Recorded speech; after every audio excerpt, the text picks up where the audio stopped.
लगता है कि ये जन आंदोलन अभी तक संवैधानिक रूप से कर रहा है, अब उग्रता के साथ आए। चलिए, तो ये जो कल टीम आपकी गई थी उसमें चतुर्वेदी जी भी साथ में थे।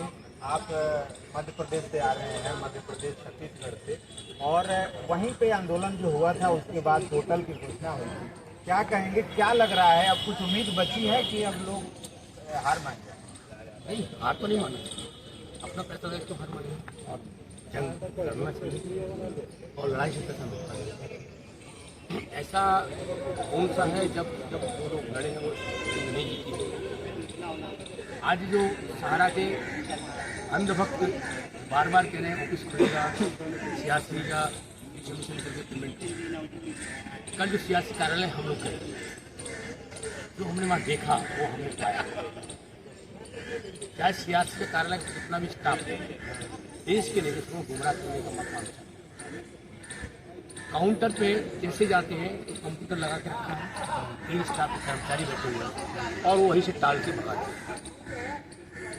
हमारे साथ में पुलिस प्रशासन था, इससे हम लोग वहाँ पहुँचे, पूरी जानकारी केंद्र सरकार को थी कि संयुक्त ऑल इंडिया जन आंदोलन मोर्चा सियासी कार्यालय में घेराव कर रहा है। तो उन्होंने जाते कहा कि ऊपर से आदेश है, आप 5 लोग चलिए और उनसे मुलाकात करें। 4 साल के दरमियान पहली बार मुलाकात हमारी ऐसी हुई है क्योंकि हमने कोई नारेबाजी की किया, तुरंत मुलाकात पहले से तैयार था, कर दिया। पुलिस प्रशासन काफ़ी लगा था, जितना हमारी संख्या बल नहीं थी उससे ज़्यादा पुलिस प्रशासन था।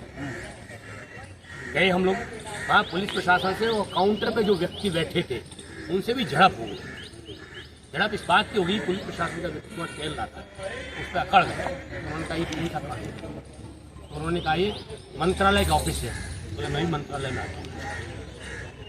तब के बाद वो चुप हुए, हमारे 2 प्रतिनिधि हमारे अंदर बैठे हुए थे, बातचीत चल रही थी। बाद में हमको बुलाया, बातचीत हुआ।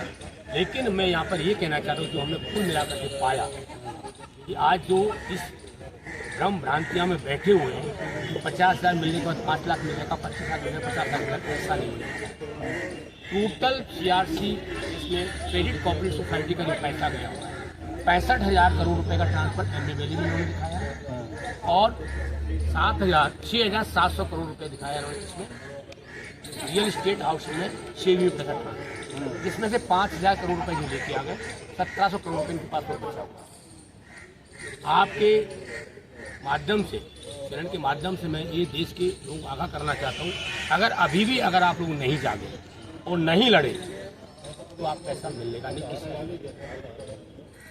अभी ये लोग कह रहे हैं कि 5 लाख 10 लाख वाली बात है, ये प्रश्न ही नहीं उठता क्योंकि अभी तक स्पष्ट रूप से वहाँ पे सचिव ने इस बात को कह दिया है कि हम लोगों को भारत सरकार से कोई गाइडलाइन नहीं है, सीआरपीएफ मंत्रालय से कोई गाइडलाइन नहीं है, जो रेड्डी साहब बैठते हैं, जो न्यायाधीश को नियुक्त किया गया है, उनकी तरफ से कोई गाइडलाइन है। महज 10,000 से लेकर 50,000 तक की गाइडलाइन है और हम लोगों ने 4,000 करोड़ उस पर बांट दिए हैं। बाकी 1,000 करोड़ जो बट रहे हैं उनको भी हम 10,000 और 50,000 के बीच में ही बांटेंगे। ऐसी कोई गाइडलाइन नहीं है कि हम 5 लाख रुपये या 25 लाख रुपए के लिए आवेदन नया लेंगे।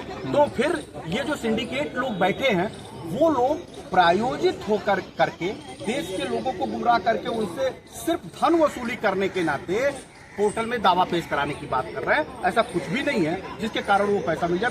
25 लाख 20 लाख लोग हो गए हैं, 5 लाख लोग और आ जाएंगे, 30 लाख तो 1.5 करोड़ में से ही बच रहे हैं। अभी तो लगभग 1 करोड़ 25 लाख लोग वैसे ही बचे हुए हैं। फिर पैसा कहाँ मिला? बड़ा इंटरेस्टेड बात है कि जब वहां पे स्वयं दावा को फाइनल करने, अच्छा देखिए ना, एक महज इंटरेस्टेड बात मैंने आपको बताई थी आते ही बाहर बताई थी कि हम लोग जो हमारे साथी आए हुए थे उनके कुछ दावों का निस्तारण नहीं हुआ था। एक पूरी हमने बाकायदा उनका दावे का फाइल बना करके जाने से पहले सब लोगों से कलेक्ट कराया गया था। उस दावों को हम लोगों ने ले जा करके उनको दिया और उनका डिफिशियंसी एट ए टाइम दूर हो गया, हाथों हाथ क्लियर हो गया। समझिए, जो लोग सालों से परेशान हो रहे हो, डिफिशियंसी दूर नहीं हो रहे हो, वो 2-2 साल से वो एट ए टाइम तुरंत डिफिशियंसी दूर हो जाती हो और उनका कहना यह है कि 8-10 दिन में आपका पैसा है। तो ये तो वो लोग फिर लोगों को गुमराह करते हैं कि ये सहारा वाले डॉक्यूमेंट नहीं मैच कर नहीं, रहे हैं, ये नहीं कर रहे हैं। वो कैसे दूर कर सीआरसीएस ने ये भी कहा कि जो दावे वो लोग हमको मांगने के बाद कुछ ही संख्या में वो दावे दे रहे हैं, यही जो संख्या वो दे रहे हैं उसी को हम वेरीफाई कर रहे हैं। यानी उनके ही लोग जो कर रहे हैं, मतलब अंडरा बाटे सिन्नी घरे घराना खाए, यानी कोई सहारा का सीनियर अधिकारी अपने सीनियर अधिकारियों के साथ कुछ सेलेक्टेड लोगों के नाम 20 से 22 लाख लोगों के नाम को सेलेक्ट करके सीआरसीएस को सौंप दिया है कि ये आप इनका पैसा दे दो, उनका पैसा उनका फाइल भी क्लियर कर दे रहे हैं, उनका सिस्टम भी क्लियर कर दे रहे हैं। बाकी लोग 1 करोड़ 1.5 करोड़ लोग जो नहीं पा रहे हैं, वो उनके प्रति उनकी फाइलें नहीं खुल पा रही है, उनका मास्टर फॉर्म नहीं आ पा रहा है, क्लियर नहीं हो पा रहा है, पैसा नहीं, उन्हें जो फाइल हमको देते हैं हम उसको क्लियर करके उसका वेरिफिकेशन करके ओरिजिनल लोगों को दे रहे हैं। अब ओरिजिनल लोग का मानक क्या है, मैं सीआरसीएस से पूछा तो वो जवाब नहीं दे पाए। आखिर ओरिजिनल लोगों में जो हम लोगों ने दावे प्रस्तुत कर दिए ले जाकर के वो डुप्लीकेट थे, जो हमने दबाव पे दिए वो तुरंत क्लियर हो गए। उनका कहना कि आप अपने प्रतिनिधि मंडल के 2 लोगों का तय कर दीजिए, हर हफ्ते जो शेष 1000 करोड़ रुपए बचे हुए आप जितनी फाइल ले आकर के देंगे हम डिफिशिएंसी जांच करा करके उसको ठीक कर देंगे। तो मतलब कुछ तो है जो सहारा भी कर रही है, जो सरकार भी कर रही है और जो सीआरसीएस भी कर रही है। सीआरसीएस यहाँ खेला कर रही है, सरकार सहारा की जुड़ी संपत्तियों से खेला कर रही है और सहारा संपत्तियों को बेच करके अपने पैसे माल समेटने का खेला कर रही है। निवेशकों से उनको सब लोगों को कोई लेना देना नहीं। ये बात देश के निवेशक जितनी जल्दी समझ जाए उनके लिए उतना ही लाभकारी होगा। मेरे पास और आपके पास कोई और रास्ता नहीं बचा है।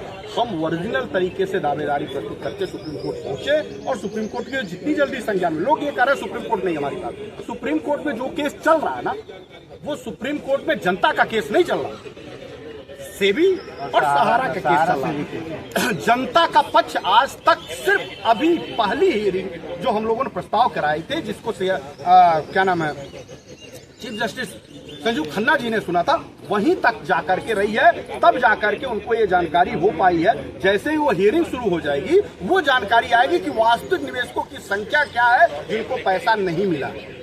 पैसे का खेल तो अभी निवेशकों का खेल चला ही नहीं है कि उनको कितना पैसा मिला है नहीं मिला है। सुप्रीम कोर्ट में सहारा ये लगा करके दे दी है कि हमने 95% लोगों के भुगतान कर दिए। तो सुप्रीम कोर्ट कागज मानता है और कागज में एफिडेविट एक के सुप्रीम कोर्ट में सुब्रत राय जिंदा थे तभी कह चुके थे। तो कोर्ट तो ये जान रही है कि पैसा मिल गया। तो अभी ये ट्रेलर है, अभी असली फिल्म अब शुरू देखिए हमारा जब वक्त आया था तो मैंने एक क्वेश्चन रखा था उनके पास वाले के पास परिषद अधिकारी बैठे थे कि जो सीआरसी को मानी रिटायर्ड जज सुप्रीम कोर्ट के सुभाष रेड्डी जी देख रहे हैं, हमने 3 प्रश्न उनके पास रखे। किसी भी फाइनेंशियल सेक्टर में कोई पैसा लेता है तो केवाईसी और फॉर्म पिनअप करने के बाद उसको सर्टिफिकेट जारी है। डिफिशिएंसी किस बात की, उस बात का कोई आंसर नहीं करता। उसके बाद जो लोग देश में गुजर गए, कोरोना काल में चले गए, उसके लिए पोर्टल पर पूछा नहीं, वो भी मैंने क्वेश्चन रखा था, उसका भी जवाब नहीं। तीसरा, सारा ने और एजेंटों ने मिलकर सबसे बड़ा जो घोटाला किया पार्टी टू पार्टी ट्रांसफर, तो पैसा अपनी जेब से दे करके कस्टमर के सर्टिफिकेट अपने नाम ट्रांसफर करा दिया। साफ शब्दों में कह दिया इसमें हमारे पास कुछ नहीं, लेकिन उसके एविडेंस के साथ हमारे पास उसका रास्ता निकालते, क्या निकालते कैसे निकालते तो हम बाद में मिलेंगे तो मुलाकात। तीसरा, एक एक व्यक्ति के 4-4, 5-5 मेंबरशिप कर दिया। तो सारी बातें हम उनके पास रखा, संतोषजनक जवाब जब उन्होंने दिया न हमको संतोषजनक। अब उन्होंने हमको वक्त दिया है कि हम मिलेंगे के बाद, तो देखते हैं। तो अब आप क्या मैसेज देना चाहेंगे? हम देश के निवेशकों को ये कहना चाहते हैं कि अभी तक जितनी देश की जनता बड़े उच्चतम न्यायालय में जब गई है, पब्लिक का जो कोर्ट में जाता है तो पक्ष कोर्ट पब्लिक की तरफ देता है, तो मैं देश से आह्वान करना चाहता हूँ कि अब आप बैठने से आपका काम चलेगा नहीं, पैसा मिलेगा नहीं, आप अपने दावे पेश करें और सुप्रीम कोर्ट में लड़ाई है संभव 100% मिलेगा। समय यहाँ पर तेज है, जितनी बड़ी संख्या उतनी जल्दी पैसा, ये मैं जरूर। तो अब चलते चलते हमारे साथ केशव जी हैं जो बिहार से आ रहे हैं, और आज बिहार में सिवान में प्रधानमंत्री मोदी जी अभी इस समय मंच पे मौजूद हैं, तो क्या कहेंगे आप दोनों चैनल वालों को नमस्कार। और मैं बहुत नहीं कहना चाहता हूँ, मैं बहुत शॉर्ट में ही कहना चाहता हूँ कि देखिए, पोर्टल पे डिमांड जो किया गया 1,40,00,000 व्यक्ति ने पोर्टल पे डिमांड किया। अमित शाह के माध्यम से पोर्टल निकाला गया, वो डिमांड है। अमित शाह से ये भी जान रहे, अब देखिए अमित शाह जी आगे वाले बिहार के इलेक्शन में खेला क्या करने वाले बताते हैं, आपको स्पष्ट बताते हैं। 20 लाख लोगों का उन्होंने 5,000, 10,000, 20,000, मैक्सिमम 50,000 रुपए तक पेमेंट किया है। 4,000 करोड़ बढ़ चुका है। 5,000 करोड़ हम सभी आंदोलनकारियों के संघर्ष के माध्यम से वो 5,000 करोड़ निकला था, जिस पर अमित शाह ने बहुत बड़े मात्रा में भ्रम मारा। अब उस भ्रम के माध्यम से क्या हो रहा है कि 4,000 करोड़ भुगतान हो गया 20 लाख लोगों में। मैक्सिमम 4 से 5 लाख और लोगों को भुगतान देकर के 25 लाख लोगों का भुगतान कर देंगे अमित शाह जी, वो 5,000 करोड़ सीआरसी के माध्यम से। और बिहार के मंच पे कहेंगे हमने भाइयों बहनों हमने 25 लाख लोगों का सहारा से भुगतान करा दिया, आप लोग भरोसा रखिए संपूर्ण भुगतान करेंगे। ये ठग की राजनीति अमित शाह पहले भी किए। अगर उनको इतना भी ज्ञान नहीं था अमित शाह जी को, तो उनको बड़े मैथमेटिक्स का सहारा लेना चाहिए कि 5,000 करोड़ हम निकाल रहे हैं पोर्टल में से, तो उसमें से पोर्टल में 5,000 करोड़ में 1 लाख करोड़ का भुगतान कैसे हो जाएगा। अब मात्र 5,000 करोड़ में 4,000 करोड़ भुगतान हो चुका है, उसमें 20 लाख करोड़ का मिला है, जबकि 1 करोड़ 40 लाख लोग पोर्टल पर डिमांड कर चुके हैं। अभी आधी देश की आबादी देखिए 20 लाख जो सहारा में जमा किए थे, जो किए हैं वो सहारा के अपने चट्टे बट्टों का किया है, सहारा के निवेशकों और उनसे जुड़े एजेंटों का नहीं किया। सीधी सीधी बात सुन लीजिए, मैंने पहले भी कह दिया, अनरा बांटे चिल्ली घरे घराना खाए। वो सहारा से जुड़े अधिकारियों, कर्मचारियों, उनके परिवार के लोगों का किया गया है, ना कि सहारा के एजेंटों का और सहारा के कार्यकर्ता जमाकर्ताओं का किया गया है। आपस में ही बंदरबाट किया गया है 20 लाख की संख्या में। बाकी सारे निवेशक 13 करोड़ है, जिसमें 1.5 करोड़ लोगों ने दावा किया था, उनको भी छला है। सुब्रत राय ने सातिर ताई पहले जमा करो साथ किया ही, लेकिन अब अमित शाह दोबारा उसी सातिर ताई का हिस्सा बन रहे हैं और अपना छवि सुब्रत राय जी के माध्यम से और अपना छवि अमित शाह जी खराब करना चाह रहे हैं। इसलिए खराब करना चाह रहे हैं कि अगर आपको नहीं समझता है तो आप उस कुर्सी पर इतना झूठ क्यों बोलते हैं। आप जिस कुर्सी पर बैठे हुए हैं उस कुर्सी के एक बात का बहुत वैल्यू है, आप झूठ बोलते हैं और झूठ बोल के बरकत जनता को बरकरा रहे हैं। जनता आपकी बातों पर भरोसा करती है, आप बरगलाते हैं। अब जब 1 करोड़ 40 लाख लोगों ने डिमांड किया, आप 20 लाख का भुगतान दे रहे हैं, अब पैसा भी खत्म हो जा रहा है, अब क्या दिखाना चाहते हैं आप? दिखाना क्या चाहते हैं कि जनता कैसे मूर्ख बने? जनता ऑलरेडी मूर्ख बनाने का सारा प्लानिंग कर चुकी है। अगर अमित शाह जी अपने कदम को ठीक नहीं किए, अगर अच्छे गणितज्ञ को साथ लेकर के नहीं घूमे और उनसे सलाह नहीं लिए, तो ये गणित कितना बड़ा गणित का पलटा मारेगा बिहार में, ये कहना मुश्किल है। ये तो वक्त बताएगा, क्योंकि वो बिहार के प्रत्येक मंच से यह बात को कहना चाहेंगे अमित शाह जी।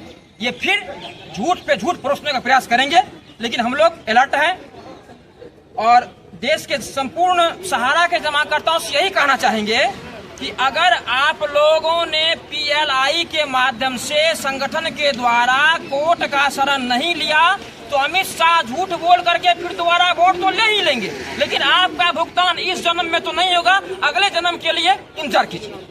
चलिए, तो ये थे संयुक्त ऑल इंडिया संघर्ष न्याय मोर्चा के जो अधिकारी हैं, अपने अपने प्रदेश से यहाँ पे आए हुए हैं। और कल जैसा कि इन्होंने सीआरपीएफ सेंटर पे मतलब घेराव किया था, वहाँ अधिकारियों से मिले थे, और आज यहाँ दिल्ली में जंतर मंतर पे आए हैं। फिर अब ये ज्ञापन देंगे और ज्ञापन देके और अपनी बात रखेंगे। आगे जो भी अपडेट होगा हम बताते रहेंगे, बने रहिए।